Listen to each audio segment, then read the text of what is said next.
자, 19장 네트워크 입출력 살펴볼게요. 자, 네트워크 입출력은 네트워크 환경이라는 것만 차이가 있고, 여러분 18장과 크게 차이점은 없다. 그러니까 입력을 받을 때 인풋 스트림 또는 리더, 그 다음에 출력할 때는 아웃풋 스트림, 라이터. 이제 그거 쓰는 건 똑같고요. 그 다음에 여러분이 그 편리성과 또 성능 향상을 위해서 이제 보조 스트림을 이제 달아서 여기도 씁니다. 대부분은 이제 보조 스트림을 달아서 쓰죠. 자, 그래서 이제 이 19장에서는 18장의 연장선에 있다. 이렇게 이제 보시면 될 것 같고, 네, 기본적으로 네트워크 입출력 하기 위해서 우리가 알아야 될 거. 그래서 네트워크 통신 방식은 뭐가 있고, 그 다음에 그런 통신 방식을 위해서 우리가 코드를 어떻게 작성하고, 그것만 여러분이 살펴보면 될 것 같아요. 입출력은 똑같습니다. 자, 1절에 보게 되면 네트워크 기초라고 되어 있는데, 네트워크가 뭐냐? 지금 우리 세대는 네트워크를 모르는 사람은 거의 없죠. 그래서 네트워크라고 하면 여러분 연결되어 있는 것을 이야기를 하잖아요. 그래서 여러분 그림에 보시면은 이제 랜이라고 하는 게 있고 WAN이라고 하는 게 있는데, 자, 랜 같은 경우에는 로컬 에어리어 네트워크. 그러니까 지역을 서로 연결한 거 이런 뜻인데, 뭐 우리 강의장 요 환경 내에서 여러분이 컴퓨터를 이렇게 연결시킨 거, 이걸 이제 랜 환경이다 이렇게 이제 이야기를 할 수가 있고, 이런 랜과 랜을 이렇게 또 연결하는 거, 그래서 이제 이 연결하는 장치가 이제 라우터라는 거고요. 그다음에 랜은 스위치라고 하는 장치로 이렇게 연결이 된다. 그런 그림이죠. 그래서 이제 라우터로 랜과 랜을 이렇게 연결한 거, 이거를 우리는 인터넷이다. 우리 흔히 말하는 인터넷이다. 그래서 뭐 유선이든 무선이든 일단 이렇게 컴퓨터가 이렇게 연결이 되면 뭐 이 컴퓨터에서 뭐 이 컴퓨터로 뭐 데이터를 보내거나 또는 이제 받을 수가 있다라는 그런 뜻이에요. 그래서 이런 네트워크 환경에서 이제 실행하는 그런 프로그램을 우리가 어떻게 만들 것이냐, 그거에 대해서 알아보자라는 이야기예요. 그래서 이 네트워크 환경에서 여러분이 이제 프로그램들이 실행을 해서 여러분 데이터를 이제 주고받는데, 자, 이들 프로그램의 역할이 있더라라는 거죠. 그래서 하나는 서버고 하나는 이제 클라이언트다라는 거고, 그래서 이제 서버는 일반적으로 서비스를 제공하는 프로그램을 이야기를 합니다. 그래서 서비스를 제공하는 프로그램을 일반적으로 서버라고 부르고, 자, 이러한 서비스를 요청하는 프로그램을 이제 클라이언트라고 부른다. 그래서 이 그림을 보시면은 이제 이 서버는 이제 서비스를 제공하는 프로그램. 그래서 이 프로그램은 일반적으로 한 번 실행하고 종료되는 그런 프로그램이 아니고요. 그래서 실행을 하게 되면은 24시간 계속 실행을 하는, 그러니까 언제 서비스를 요청할지 모르기 때문에 항상 24시간 실행하는 그런 프로그램이 많죠. 일반적으로 서버는. 그래서 서버는 일반적으로 24시간 실행하는 프로그램들이 많아요.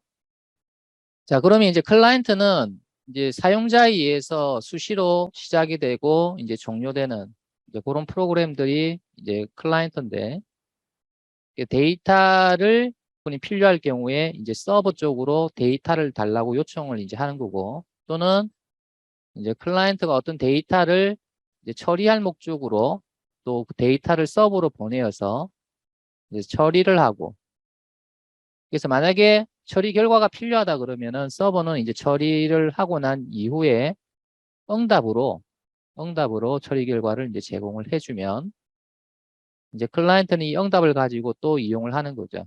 그래서 여러분 여기에 요청, 응답, 요거를 여러분이 좀 알고 계시는 게 좋습니다. 요청을 영어로 뭐라 그러죠? request. 응답을 영어로 뭐라 그러죠? response. 실제로 request, response라고 하는 용어는 앞으로 계속 나와요. 그래서 이제 클라이언트가 리퀘스트를 하게 되면 서버는 그 처리를 하고 리스판스를 클라이언트한테 준다. 그럼 클라이언트는 리스판스를 받아서 이제 이용을 하겠죠. 자, 대표적인 예로 여러분 이 서버는 이제 웹 서버라고 생각을 하시면 되고, 이 클라이언트는 여러분 브라우저, 뭐 크롬이나 뭐 인터넷 익스플로러나 엣지나 이런 브라우저가 이제 클라이언트가 될 수 있죠. 자, 여러분이 이렇게 브라우저를 실행을 시키면 이게 클라이언트를 이제 실행을 한 거죠.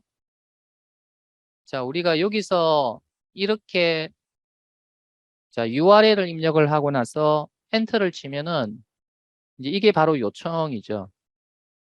그러니까 이 서버로 접근을 해서 이 서버한테 뭐를 요청을 한 거냐면 내가 여기 웹페이지 내용을 이제 보고 싶다. 그러니까 웹페이지 내용을 달라라고 요청을 하는 거예요. 그러면 여기에 해당이 되는 이제 웹 서버가 이 내용을 만들어서 응답으로 이제 제공을 해주면 그 응답 내용을 이렇게 브라우저가 여러분 보기 좋게 이렇게 이제 표시를 해준다라는 거죠. 그래서 이 클라이언트는 언제든지 뭐예요? 사용자에 의해서 종료될 수 있죠, 그죠? 그래서 이제 서버는 항상 24시간 실행하는 프로그램이 거의 대부분이고요. 물론 서버도 필요에 따라서 그때그때 실행하고 종료할 수도 있겠지만 대부분의 서버는 이제 항상 실행하고 있고 이제 클라이언트가 그때그때마다 요청하고 결과를 받는다. 그래서 이런 역할을 하는 프로그램들이 이런 네트워크상에서 이제 동작을 한다라는 이야기예요. 자, 그러면 어떻게 프로그램들이 이렇게 서로 이제 연결을 해서 이제 데이터를 주고받을까요? 그래서 여러분 일단 두 프로그램이 연결을 하려고 그러면 일단 PC 대 PC로 연결이 돼야 되죠. 그래서 여러분 PC는 고유한 IP 주소가 있습니다. 우리가 이제 IP 주소, 인터넷 프로토콜 주소 이렇게 이제 이야기를 하는데 쉽게 이야기하면 여러분의 집 주소와 비슷한 거예요.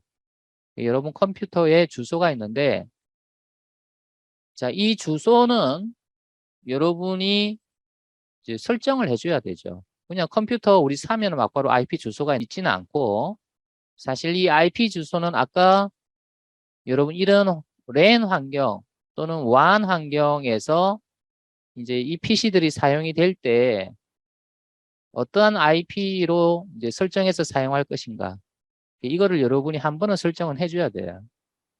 자, 우리 같은 경우는 여기 자, 여기서 IP config라고 입력을 한번 해보세요.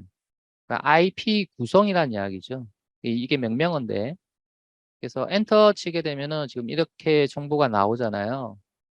그럼 여기 보면 IPv4 주소라고 나오는데 이제 여기에 보니까 192.168.0.10 이게 지금 현재 제가 쓰는 컴퓨터의 IP 주소예요. 근데 이거는 여러분 지금 아까 이 그림상에서 지금 이 랜 내부에서 쓰는 IP예요. 그래서 이제 내부 IP라고도 이야기를 하죠. 그래서 여기 안에서만 사용되는 IP고요. 여러분이 이 컴퓨터하고 이 컴퓨터하고 이렇게 연결을 하려고 그러면 내부 IP만으로는 안 되고요. 여러분 인터넷을 통해서 연결이 돼야 되기 때문에 결국 외부 IP가 하나 필요해요. 랜과 랜을 이어주기 위한 외부 IP, 뭐 라우터의 IP라고 볼 수도 있겠네요. 그래서 외부 IP가 하나 있어서 이제 얘가 이쪽으로 갈 때는 내부 IP로 가지만 이쪽에서 여기로 갈 때는 외부 IP를 이용해서 가게 되어 있습니다. 그래서 이제 IP도 지금 우리처럼 내부 IP도 있고 그다음에 인터넷상에서 쓰는 여러분이 IP도 있어요. 보통 외부 IP라고 이야기를 하는데 그래서 이제 외부 IP가 있어야만이 지금 이런 인터넷 환경에서 자, 여러분이 통신을 할 수 있다. 그래서 이제 이 IP 주소가 바로 아까 여러분 네 자리로 구성된 숫자다. 자, 여기 보게 되면은 하나, 둘, 셋, 넷. 그러니까 이제 V4, 4가 바로 네 자리 숫자로 구성된 이제 IP 번호다라는 이야기고 자, 뭐 여기 보면 서브넷 마스크, 기본 넷, 게이트웨이 이런 것도 있는데 요 개념은 나중에 그때 필요하면은 제가 말씀드릴게요. 지금은 이제 IP 주소가 뭐냐, 어떤 형태로 되어 있느냐, 요거를 이제 여기서 알아보자는 이야기고요. 자, 아까 여러분이 PC를 만약에 구매를 했다. 그러면 구매하는 즉시 이런 IP가 나오는 게 아니고요. 여러분 설정을 해야 된다고 했습니다. 설정. 그러면 어디에다가 IP를 설정을 하느냐. 여기 읽어보면은 네트워크 어댑터, 랜카드라고도 이야기하는데, 그래서 네트워크 어댑터 설정으로 들어가게 되면은 이 IP 주소를 설정할 수 있다라고 되어 있어요. 그래서 IP 주소는 네트워크 어댑터마다 할당된다. 만약에 여러분 PC에 네트워크 어댑터가 두 개가 장착이 되어 있다 그러면은 이제 두 개의 IP 주소를 할당받을 수 있다. 이렇게 되어 있는데, 지금 여러분 노트북 쓰시죠? 노트북은 네트워크 어댑터가 두 개가 있을 거예요. 하나는 뭐예요? 하나는 여러분이 RJ45 잭이 연결되는, 지금 여러분 왼쪽에 이제 선으로 이렇게 연결되어 있는 유선 어댑터가 있고요. 하나는 이제 와이파이 어댑터라고 그래서 와이파이를 통해서 여러분이 네트워크 연결해주는 어댑터가 하나 있어요. 이게 두 개가 있어요, 여러분. 그래서 여러분 여기서 IP 컨피그를 치면은 몇 개가 나옵니까? 이거 하나만 나옵니까? 아니면 두 개가 나옵니까? 아마 여러분 와이파이 잡으면 아마 이게 두 개가 나올 거예요. 이더넷 어댑터 이것도 나오고 무선 어댑터라고 아마 나올 건데. 그래서 여러분 각각 할당된 IP 주소가 다를 거예요. 똑같은 IP로 할당되지 않죠, 그죠? 그래서 이제 이 IP 주소는 여러분이 네트워크 어댑터마다 설정이 돼요. 그럼 여러분 PC에는 지금 두 개의 IP 주소가 있다. 이렇게 보시면 돼요. 자, 그러면 여러분이 윈도우에서는 그럼 어떻게 이 네트워크 어댑터 설정을 하느냐. 여기에서 네트워크, 그래서 네트워크 상태를 클릭을 한번 해보세요. 해보면, 자, 여기에 보면은 어댑터 옵션 변경이라고 하는 부분이 있어요. 그죠?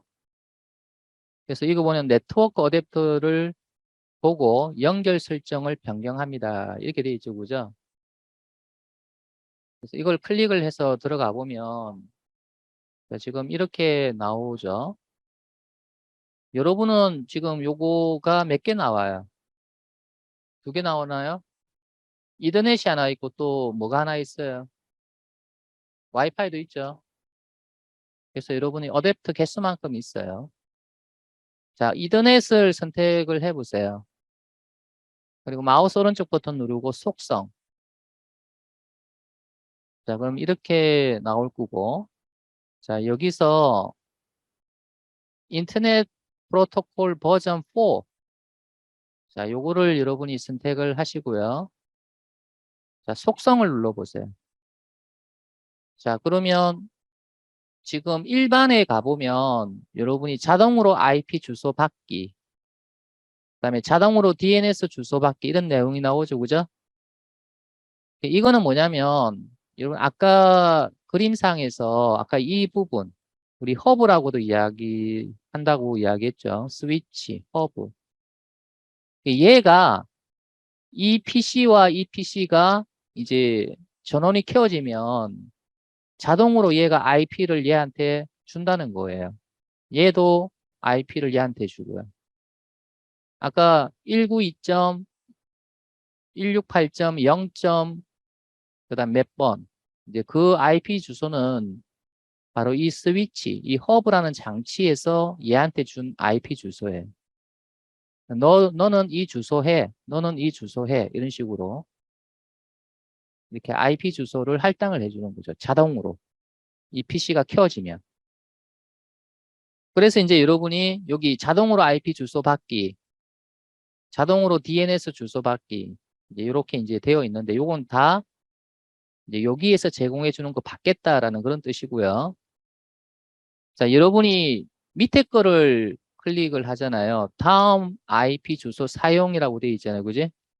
이거는 뭐냐면 여기다가 직접 여러분이 IP를 입력을 해주는 거예요.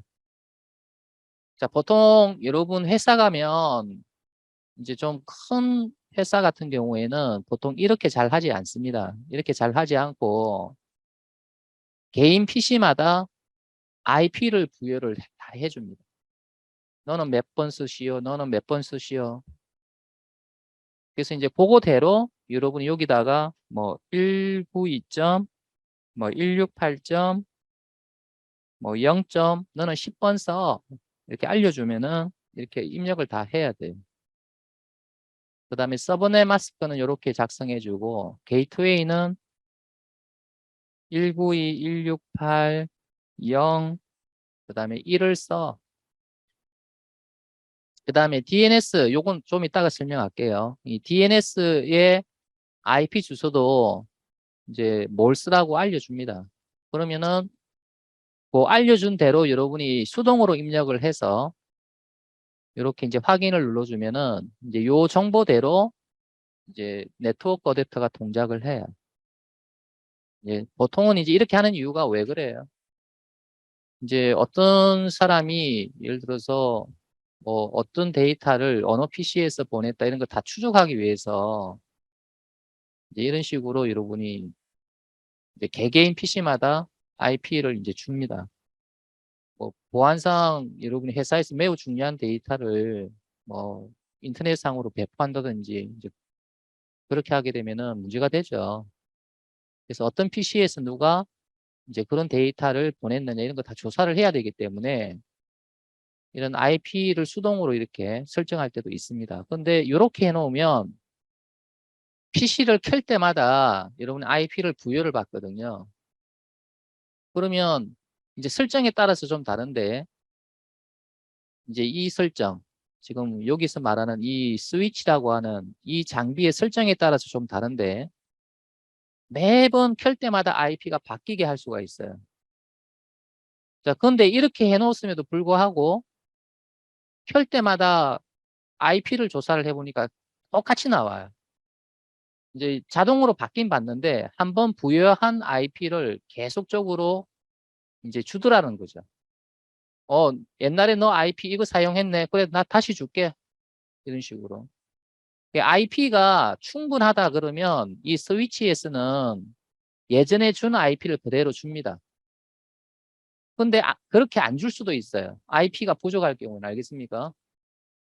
자, 그래서 이제 어떻게 그러면 이 스위치 또는 이 허브라고 하는 장치가 얘를 알고 있을까요? 얘가 이전에 내가 IP를 준 PC야라고 어떻게 얘를 기억을 하고 있을까요? 이 스위치는. 그래서 여러분이 네트워크 어댑터마다 뭘 가지고 있다? 자, 여기는 이제 안 나오는데 여기를 보시면 나와요. 자, 여기도 안 나오나요? 자, 요거 한번 입력해 보세요. ipconfig /all. 그럼 아까보다 좀 더 자세한 내용이 나오죠. 자, 여기에 보면 뭐가 있냐면 물리적 주소라고 하는 게 있어요. 이제 이거를 다른 말로 MAC 어드레스라고도 이야기를 합니다. 자, 요거는 뭐냐면 네트워크 어댑터 공장에서 여러분이 네트워크 어댑터마다 부여해주는 고유한 식별 번호예요. 그러니까 어댑터마다 다 달라요. 뭐 제품 번호 이렇게 생각해도 되겠죠. 공장에서 여러분 제품 만들 때 고유한 제품 번호 찍어서 이제 넣어준다는 이야기죠. 그럼 이 제품 번호는 항상 다른 제품 번호 달라요. 고유한 번호죠. 그러니까 이 어댑터의 고유한 번호라고 생각을 하시면 돼요. 그래서 이 고유한 번호를 처음 연결을 할 때, 자, 스위치가 기억을 해놓고 있어요. 그 다음에 이제 이 PC가 이제 전원이 들어와서 다시 연결하잖아요. 그러면 이 PC의 MAC 어드레스, 즉 물리적 주소를 다시 보내거든요. 이 스위치한테. 그러면 이 스위치는 예전에 내가 아, 너한테 이런 IP를 부여했었지. 그럼 다시 그 IP 줄게. 이런 식으로 해서 이제 동일한 IP를 얘가 보통 부여를 받는다는 거죠. 실제로 그렇게 동작을 한다는 거죠, 이 스위치는. 그래서 여러분이 같은 PC의 IP는 좀처럼 잘 이제 바뀌지 않더라. 바뀔 수도 있지만 좀처럼 잘 바뀌지 않더라. 이제 그 이유가 이 물리적 주소를 얘가 기억하고 있다가 이제 얘가 접속할 때 예전에 부여했던 IP 주소를 그대로 다시 준다는 이야기죠. 그래서 이제 이 물리적 주소를 다른 말로 MAC 어드레스라고도 이야기합니다. 그래서 이제 공장에서 출시할 때 이제 고유한 번호를 갖게끔 이제 그렇게 출시를 한다는 거고요. 자, 그래서 이제 본문 다시 보면 이제 컴퓨터의 IP 주소는 이제 컴퓨터의 네트워크 어댑터마다 할당된다. 그래서 제 PC 같은 경우에는 하나밖에 지금 없죠. 아까 여기 들어가 보니까 자, 요거는 취소해서 나올게요. 자, 지금 이게 하나밖에 없는데 이제 이게 여러 개가 있을 수 있다. 여러분 PC에 장착된 어댑터가 여러 개라면 여러 개가 나온다는 이야기고요. 그래서 각각 여러분이 설정을 할 수가 있다. 각각.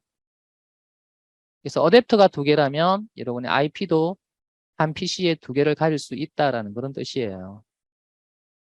뭐 어떤 네트워크 어댑터가 어떤 IP 주소를 가지고 있느냐를 이제 확인하려면 윈도우에서는 IP config를 이제 이용을 하고 이제 맥OS는 IF config를 이용합니다. 비슷하죠? 그래서 이제 윈도우에서는 지금 이와 같은 이제 IP config 명령어를 실행했을 때 이제 이와 같은 화면이 이제 나온다는 이야기고요. 자, 그러면 여러분이 이 19장에서는 이제 네트워크 입출력이잖아요. 그러면 이제 두 PC가 있고 이제 거기서 각각의 프로그램이 실행을 하는데 이제 이 실행되는 프로그램끼리 데이터를 서로 주고받고 싶다는 거죠. 그러면 데이터를 주고받기 전에 먼저 어떻게 해야 돼? 연결을 해야 돼요. 그럼 연결을 하려고 그러면 여러분이 IP 주소를 알아야 돼요. 서로 상대방의 IP 주소를 알아야 돼요. 그래 연결을 할 수가 있습니다. 그래서 연결할 상대방의 IP 주소를 만약에 모르면 연결이 안 되잖아요. 연결이 안 되는데 무슨 데이터를 주고받을 수가 있어요. 그래서 서로 통신할 수 없다. 통신한다는 이야기가 이제 데이터를 주고받는다는 이야기예요. 자, 근데 여러분이 바로 옆에 있는 PC, 또 우리 강의장에 있는 PC라면 이제 물어보면 되잖아요. 야, 너 IP 주소, 너가 사용하는 PC IP 주소가 뭐냐? 한번 확인해 봐. 그러면 IP 컨피그를 써가지고 확인해 보니까, 아, 몇 번이야? 그럼 내가 너하고 지금 통신할래. 이렇게 할 수가 있죠. 근데 이제 문제는 바로 옆에 있는 PC가 아니라, 예를 들어서 저 지역적으로 멀리 떨어져 있는, 즉, 인터넷상에 연결되어 있는 이 상대방 PC의 IP 주소를 얻는다는 것은 매우 힘든 작업이다라는 거죠. 자, 그래서 이제 우리가 이제 직접적으로 IP 주소를 얻지는 못하지만 대신 우리가 익히 알고 있는 이름으로 이제 검색을 할 수가 있다. IP를. 예를 들면 네이버의 웹서버 IP가 뭐지? 네이버의 IP 웹서버가 뭐지? 어떤 IP를 갖고 있지? 자, 네이버 웹서버의 IP를 우리가 모르더라도 우리가 여기서 접속을 할 수가 있죠. 어떻게 할 수가 있어요? 여러분 www가 컴퓨터 이름이고요. 그 다음에 네이버닷컴이 도메인 이름이에요. 그래서 네이버닷컴이라고 하는 도메인 안에 있는 www라는 이름의 컴퓨터에 연결해서 아직 데이터는 안 보냈어요. 연결을 해서 내가 첫 페이지를 달라라고 요청을 하는 거예요. 그럼 이렇게만 우리가 주고 엔터를 탁 치면은 결과를 우리가 받을 수가 있단 말이지. 응답을 받을 수가 있어요. 우리가 직접적으로 IP는 모르더라도 이와 같이 여러분이 이름으로 접근을 할 수가 있는데 그럼 요 이름이 IP입니까? 그건 아니에요. 그럼 어떻게 해서 내가 이름을 줬는데 이렇게 IP도 모르는데 내가 어떻게 연결을 했을까요? 그거거든요. IP를 모르면 연결할 수가 없어요. 근데 내가 IP를 모르고 이렇게 줬는데도 연결이 지금 되잖아요. 그래서 이 역할을 이제 누가 해준다? 자, 여기 읽어보게 되면은, 자, 만약에 IP가 전화번호라고 가정을 한다면, 우리가 전화번호를 모를 때는 예전 같으면은 114 걸어가지고 내가 어디 어디에 전화를 걸고 싶은데 전화번호가 뭔지 알려달라 그러면 찾아서 알려주잖아요. 그지? 이거거든요. 요 114에 해당되는 게 뭐냐 이거죠. 컴퓨터도 우리 사람처럼 114처럼 문의하는 곳이 있다는 거죠. 그게 뭐다? DNS라고 하는 도메인 네임 시스템이라고 하는 건데, 그러니까 요 이름, 이제 아까 요거를 도메인 이름이라고 이야기를 했잖아요. 그죠? 그래서 이 전체 이름을 얘한테 보내면 얘가 요 이름을 가지고 있는 IP 정보를 줍니다. 브라우저는 이제 IP를 받고 나서 이제 그 IP로 연결을 시도를 하는 거죠. 그래서 이제 연결이 되면 이제 이 서버에서는 이 첫 페이지에 해당되는 내용을 브라우저한테 보내줍니다. 그러니까 IP를 모르면 연결을 할 수가 없어요. 근데 우리가 IP라고 하는 건 아까도 여러분이 보셨겠지만 이렇게 숫자로 구성이 되어 있는 놈이라서 이거를 외우기가 무척 힘들다. 알겠습니까? 근데 이런 거 같은 경우에는 여러분이 외우기가 쉽거든요. 그래서 이제 이런 도메인 이름으로 입력을 받도록 이제 해주는 거고요. 브라우저가. 브라우저는 이걸 가지고 직접 연결하는 게 아니고요. DNS에 이제 이 내용을 이제 해석해 달라고 요청을 하고 DNS가 여기에 해당되는 IP 주소를 브라우저한테 보내주면 브라우저가 그제서야 이제 그 IP로 이제 연결을 시도를 한다는 거죠. 그래서 이제 DNS는 도메인 이름으로 IP를 등록하는 저장소다. 그래서 이제 여기 안에는 이제 도메인 이름과 IP 주소를 마치 이런 형태로 저장을 한다는 거죠. 어떤 이름은 요 IP 주소, 또 어떤 이름은 또 다른 IP 주소. 예, 이런 것들을 무수히 많이 갖고 있는데 이제 어떤 프로그램에서 이제 이런 식으로 이 이름에 해당되는 IP가 뭐냐라고 이제 요청이 들어오면 이제 얘는 해당 이름의 IP를 조사를 해서 이 IP를 이제 보내준다는 거죠. 그래서 DNS도 하나의 서버예요. 아까 여러분이 서버와 클라이언트라고 하는 역할이 있었죠, 그죠? 그래서 이 DNS가 바로 서버 역할을 하는 거예요. 그래서 클라이언트가 이제 도메인 이름을 보내주고 IP 좀 찾아줘. 그러면 IP를 찾아서 그 IP를 이런 식으로 응답으로 제공을 해준다는 거죠. 자, 그렇다 보니까 여러분이 이 DNS가 그러면 어디 있습니까? 이게 이제 또 궁금해진다는 거죠.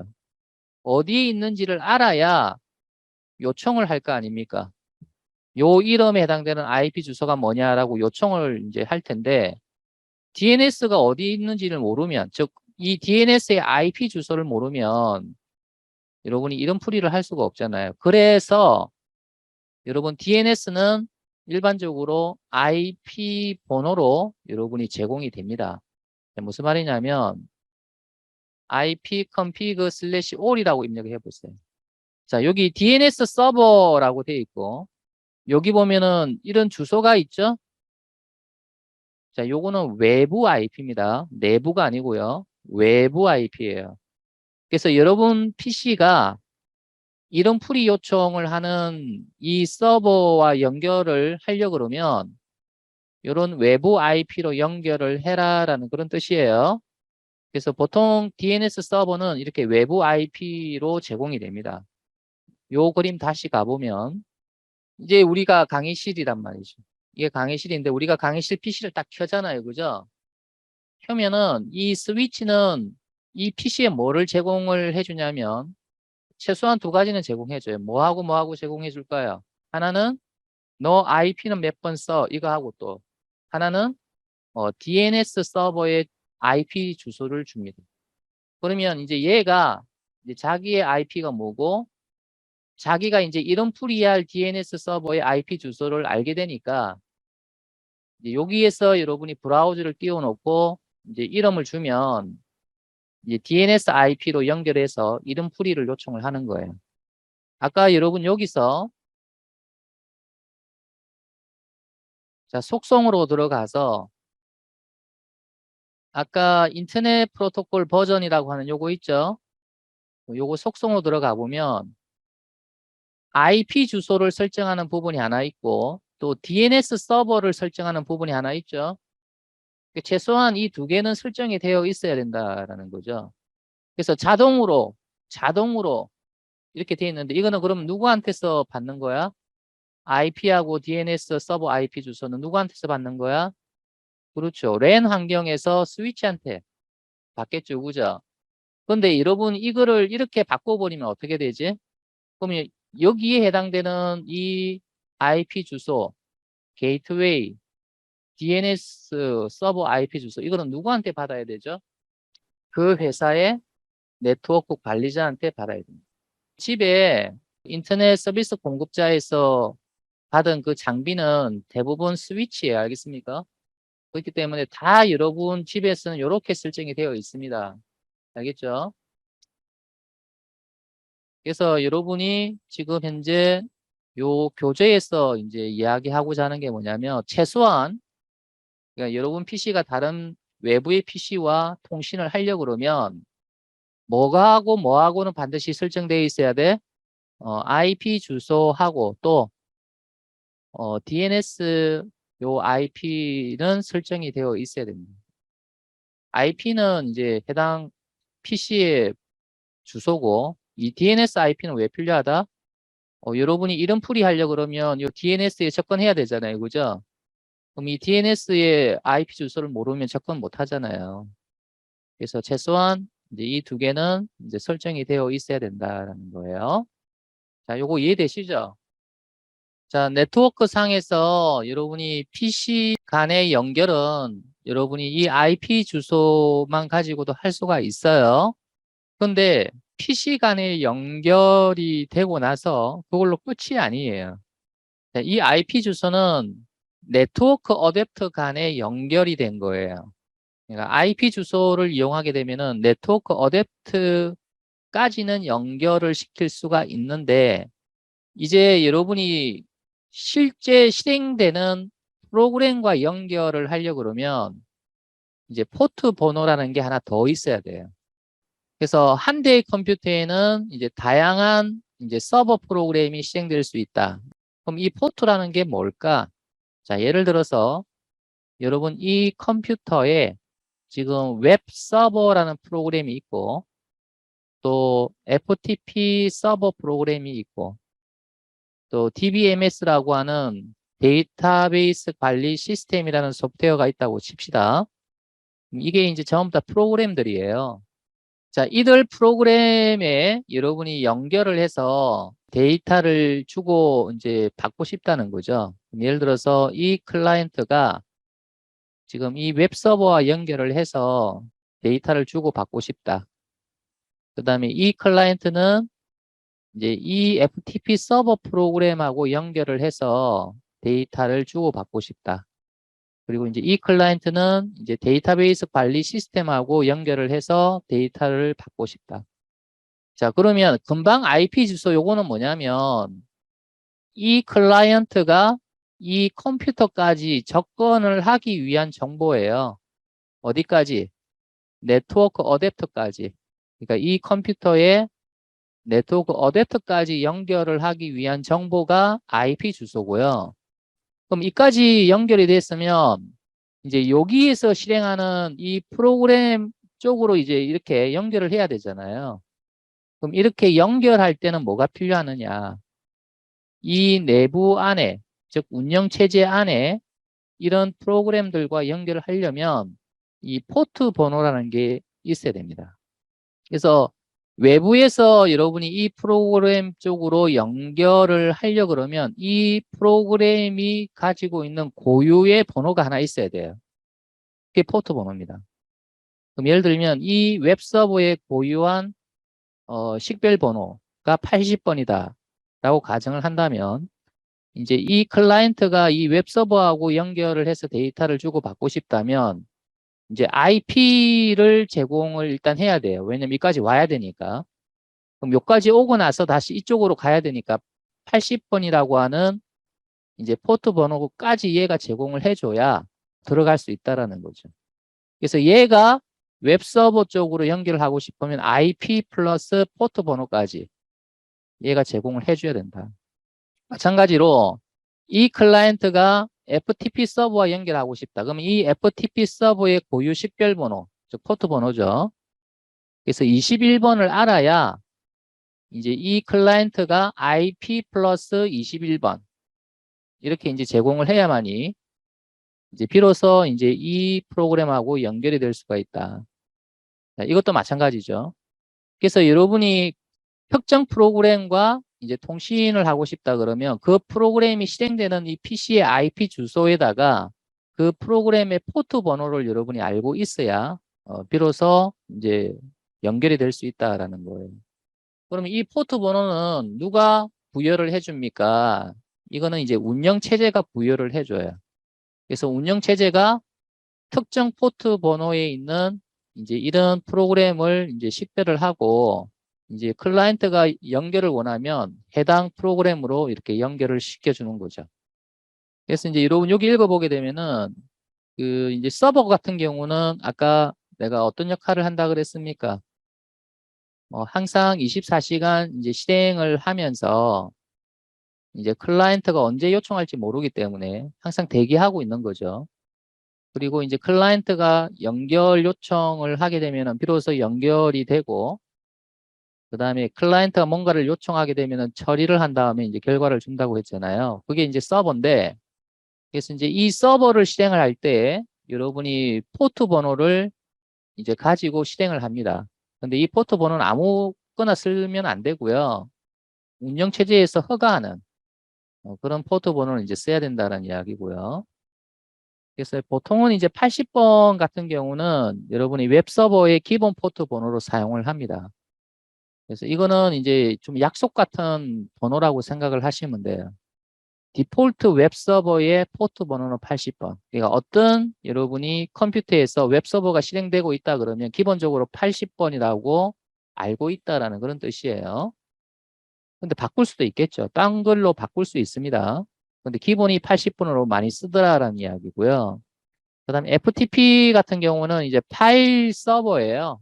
그러니까 파일을 저장하고, 그 다음에 파일을 다운로드할 목적으로 이제 쓰는 서버인데, 이제 보통은 이제 이 FTP 서버는 21번 포트를 기본 포트로 해요. 이미 약속이 되어 있다는 거죠. 그 다음에 이제 DBMS는 이제 여러분이 데이터베이스인데, 이제 이 데이터베이스는 고정된 어떤 포트 번호가 없고요. 보통 이 데이터베이스를 제공해주는 회사에서 정한 이제 포트 번호를 가지고 있어요. 그래서 이제 151 같은 경우에는 이제 오라클에서 이제 가지고 있는 포트 번호다 이렇게 이제 생각을 하시면 될 것 같아요. 아까도 말씀드렸듯이 이 포트 번호는 누가 여러분이 부여를 한다? 운영 체제가 합니다. 이 프로그램에서 자기 마음대로 정하는 게 아니고요. 보통 운영 체제에서 이런 포트 번호를 관리를 해요.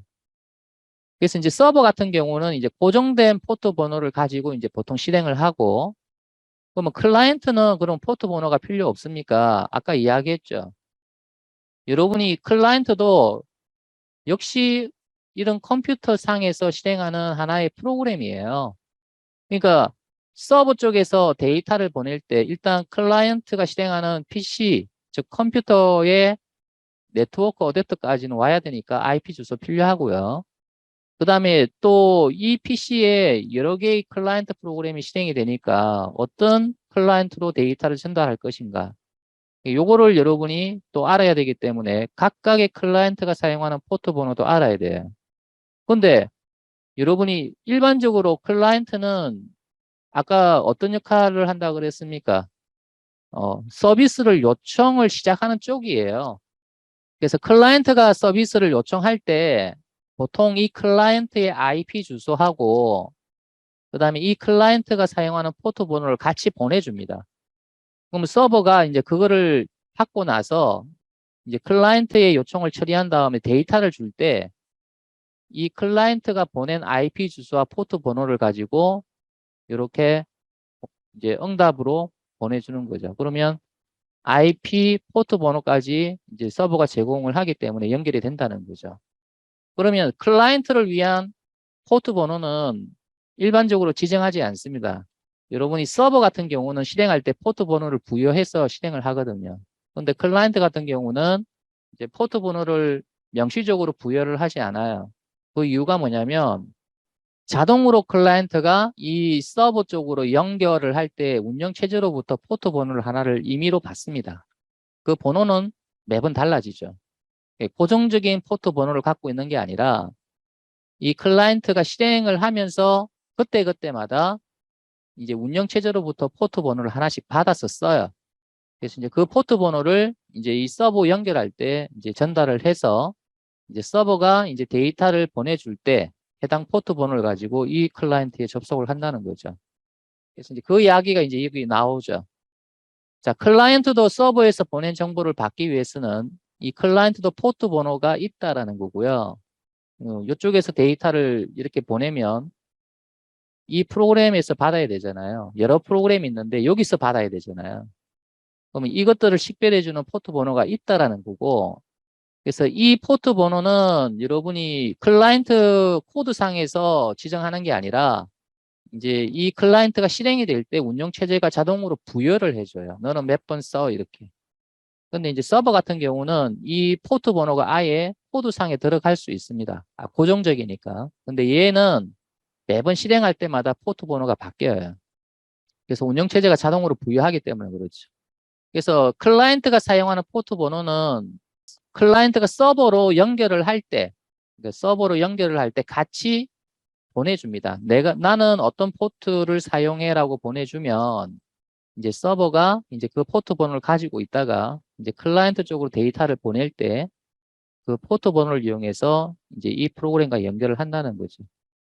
그래서 이제 여러분이 서버가 됐든 이제 클라이언트가 됐든 이제 사용하는 포트의 범위는 정해져 있습니다. 그래서 0에서 65,530 이거 어디서 많이 본 숫자 아니에요. 이거 2바이트로 표현할 수 있는 최대 여러분이 양수값이에요. 물론 엄수가 없다는 전제 조건 하에서.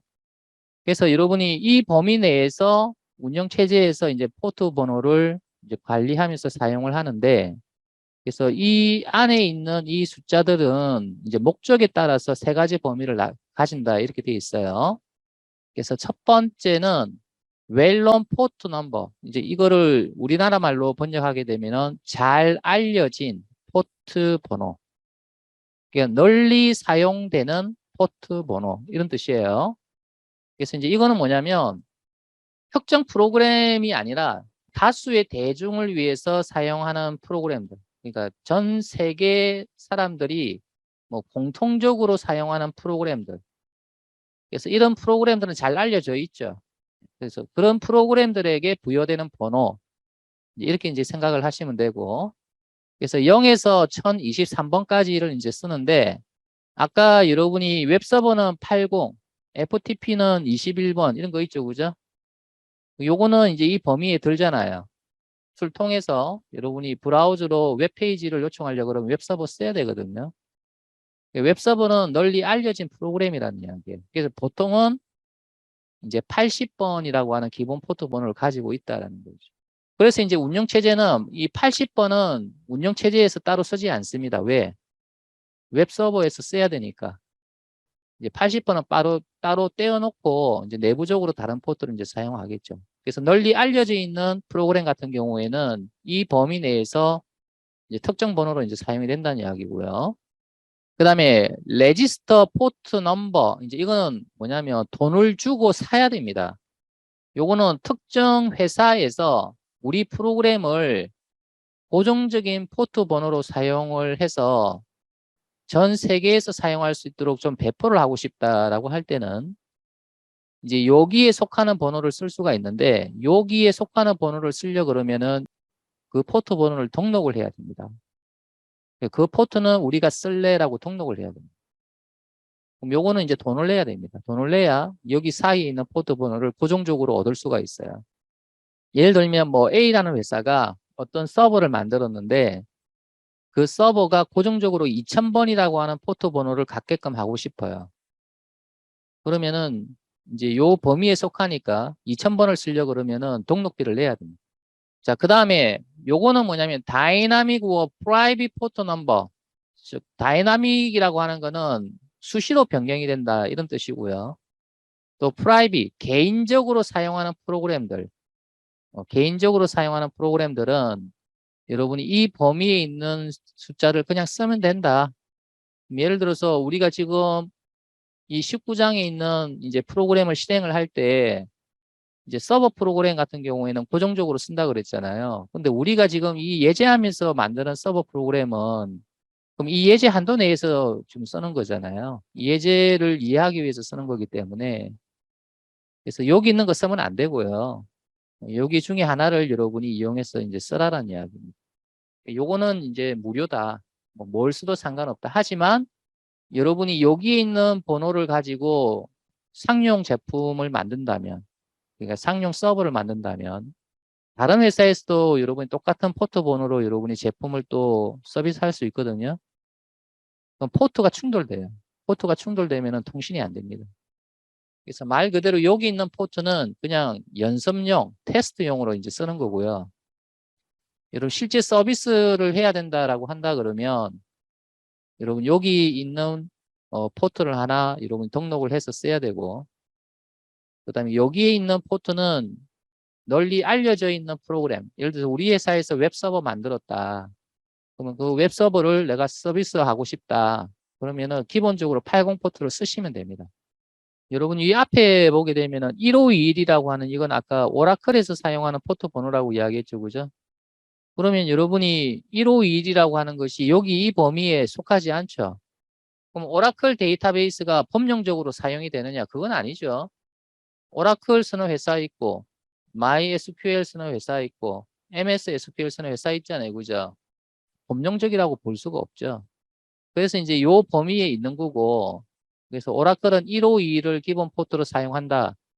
그럼 오라클은 요 있는 번호를 쓰기 위해서는 등록을 했겠죠. 그죠? 1521을. 그러면 등록하게 되면은 다른 회사에서는 1521 쓰면 안 돼요. 이해되죠? 그래서 이제 여기 있는 번호를 여러분이 사용을 해서 제품을 출시했다. 그럼 이거는 누구든지 여기 있는 포트 번호는 다 쓸 수 있기 때문에 포트 충돌이 발생할 수 있다. 이런 포트 충돌이라고 하는 거는 뭐냐면 여러분 여기서도 80을 쓰고 여기서도 80을 쓴다 그러면 여러분 이 프로그램이 내가 80이라고 하는 포트 번호를 가지고 있는 프로그램과 연결하고 싶어 해서 보내게 되면 이쪽으로 연결될 것인지 이쪽으로 연결될 것인지 애매해지죠. 그죠? 이게 이제 포트 충돌이에요. 포트리 충돌되면은 아예 이 프로그램 자체가 실행이 안 돼요. 내가 이게 80번 포트로 실행을 했다. 그럼 이거를 또 80번으로 해놔갖고 실행을 하게 되면은 에러나 뿌립니다. 80번이 이미 사용 중이라고. 알겠습니까? 그래서 이제 프로그램마다 여러분이 포트 번호는 다 달라야 돼요. 그래야만 이 외부에서 이 포트 번호를 가지고 이제 연결을 할 수가 있거든요.